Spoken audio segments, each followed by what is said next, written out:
বৃহস্পতিবার সন্ধ্যা থেকে শুক্রবার শুরু হয়ে যায়। শুক্রবার বা জুমার দিন, এই দিন সম্পর্কে কোরআন এবং হাদিস থেকে ঘেঁটে আমরা 14টা আমলের কথা একটা লম্বা বড় ভিডিওতে বলেছি। আজকে সেখান থেকে আমি সংক্ষেপ করে এই 14টার মধ্যে আবার অতি গুরুত্বপূর্ণ 5টা আমলের কথা বলবো ইনশাআল্লাহ। নাম্বার 1, সবচেয়ে বেশি যেটা করতে হবে পরিমাণে, জুমার দিন জুমার রাত বৃহস্পতিবার সন্ধ্যা থেকে নিয়ে শুক্রবার সন্ধ্যার আগ পর্যন্ত পরিমাণে সবচাইতে বেশি করতে হবে যে আমলটা, সেটা হলো দুরূদ শরীফের আমল। নবী করিম সাল্লাল্লাহু আলাইহি ওয়াসাল্লাম বলেছেন, আকসিরু আলাইয়া মিনাস সালাতি মিন ইয়াউমিল জুমআতি ওয়া লাইলাতিল জুমআহ, তোমরা জুমার দিন এবং জুমার রাতে আমার প্রতি বেশি বেশি দুরূদ পাঠ করবে, দুরূদ প্রেরণ করবে।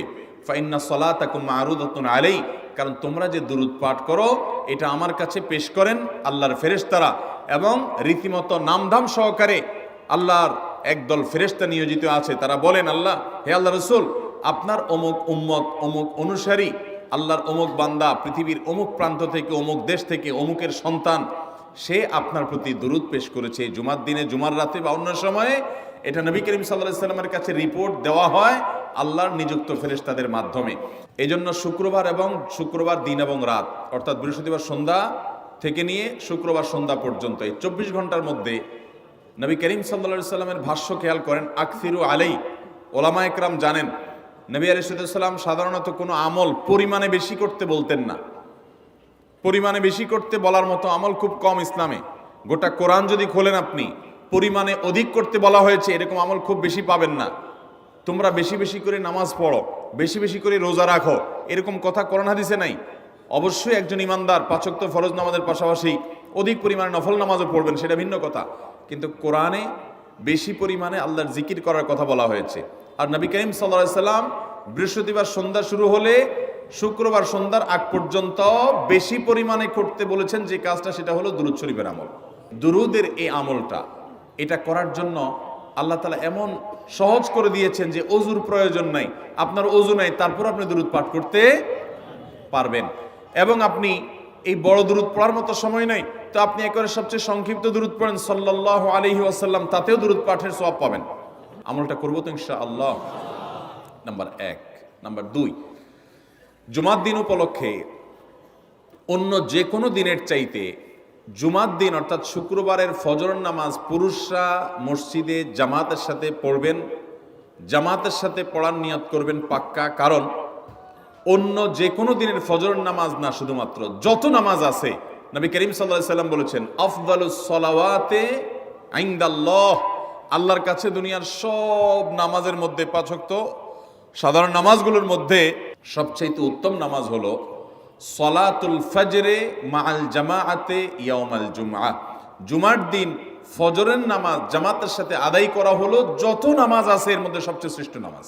ভাইরা আমার, প্রত্যেক বৃহস্পতিবার আসলে সন্ধ্যার সময় প্রতিজ্ঞা করব, সপ্তাহের অন্য দিন যদি আমার ত্রুটি বিচ্যুতি হয়ও আমি সেটাকে কারেকশন করার চেষ্টা করব, কিন্তু শুক্রবার ফজরটা পুরুষ হিসাবে আমি জামাতের সাথে পড়বই পড়বো। তার জন্য রাতে আগে আগে শোবো, ডাবল ট্রিপল অ্যালার্ম দিয়ে শোবো, অন্য নামাজি বন্ধুকে বলবো ফোন দিয়ে ডেকে দিবি, একে অন্যের সহযোগিতা করব, কিন্তু ফজরের নামাজ জুমার দিন ছাড়বো না ইনশাআল্লাহ। 3 নম্বর আমল হলো সূরা কাহাফ পড়বো। যারা কোরআন পড়তে পারেন না তারা শুনবেন, আর যারা পড়তে পারেন তারা নিজে পড়বেন। সূরা কাহাফ যদি জুমার দিন কেউ পড়ে, নবী করিম সাল্লাল্লাহু আলাইহি সাল্লাম বলেছেন এই সূরাটা তার জন্য নূর হবে, নূর, আলো আল্লাহর তরফ থেকে। কিয়ামতের ময়দানে ভয়াবহ গুটগুটে অন্ধকার হবে। কিয়ামতের একটা ভয়াবহ শাস্তি হলো অন্ধকারের শাস্তি।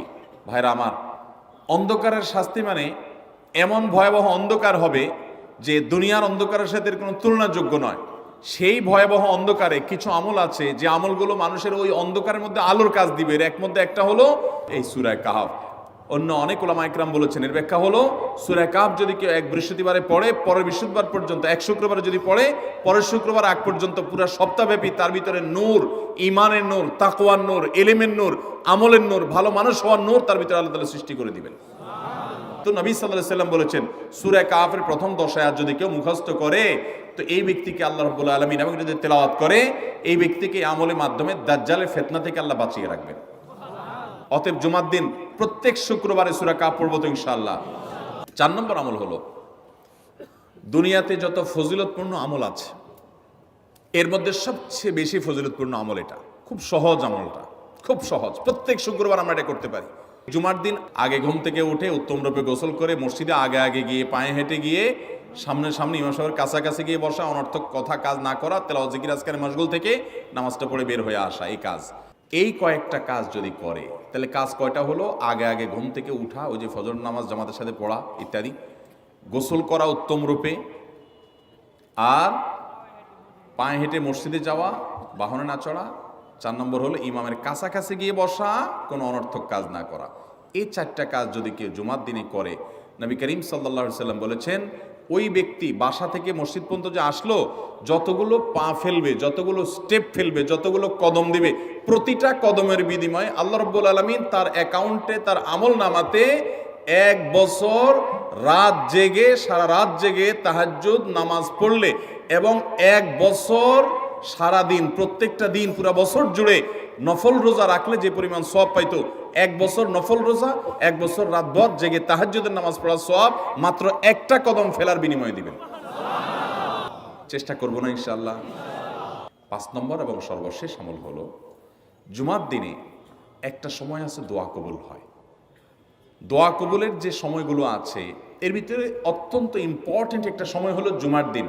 শুক্রবারের একটা সময় সম্পর্কে নবী সাল্লাল্লাহু আলাইহি ওয়াসাল্লাম বলেছেন যে একটা সময় আছে শুক্রবারের, এই সময়ে বান্দা কোনো দোয়া করলে আল্লাহ তাআলা ফিরিয়ে দেন না, কবুল করেন। কিন্তু সময়টা যে ঠিক কখন, এটা হাদিসে নবী সাল্লাল্লাহু আলাইহি ওয়াসাল্লাম বলেন নাই, যাতে করে হয়তো আমরা সারা দিনেরই কম বেশি দোয়ার চেষ্টা করি।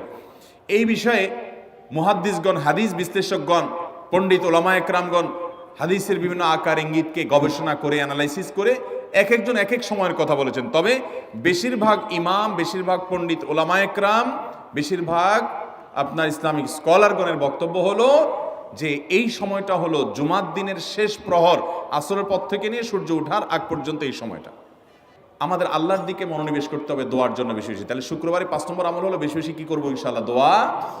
বেশি বেশি দোয়া করবেন, উঠতে বসতে চলতে ফিরতে। বিশেষভাবে সূর্য ডুবার আগের যে সময়টা শুক্রবার, অর্থাৎ দিনের শেষ সময়টা, বিশেষভাবে আল্লাহ তাআলার কাছে দোয়া করব। ঠিক আছে তো ইনশাআল্লাহ? কয়টা আমল বললাম? আমল করবো তো ইনশাআল্লাহ? মনে থাকবো তো ইনশাআল্লাহ?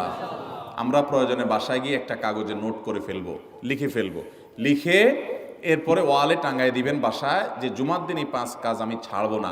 আপনি যদি মনেও না থাকে, আপনার যদি ভুলেও যান, আপনি এই কাগজ আপনাকে মনে করাবে ইনশাআল্লাহ। বাসায় ফ্যামিলির লোকদের সাথে শেয়ার করবেন।